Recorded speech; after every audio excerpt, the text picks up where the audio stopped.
Assalomu alaykum ustagalar. Issiqda jon saqlashni eng zo'r yo'lini o'rgataymi? Xullas, mana shunaqa podvalda ish qilasizlar. Issiqda hech bola qilmaydi. Muzdekina. Xo'p, xullas, bochka sistema. Nasos kelajakda Ariston osiladi. Ariston ya'ni boiler. Bu tomonga alohida Ariston, bu tomonga alohida Ariston. 1 milliondan 2 million rasxod. Endi bu yerda uzoq yashalmagani uchun, faqat yozda yashalgani uchun o'zi shundoq ham issiq suv unchalik rasxod bo'lmaydi.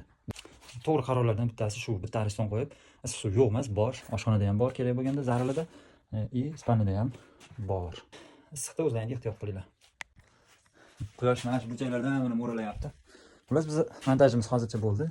Bundan suvimiz ketib, oxiriga borib oshxonaga kirib ketyapti. Bu yergacha kirib ketyapti. Trassamiz shu endi. Bizda qishloqda shunaqa bo'ladi trassa.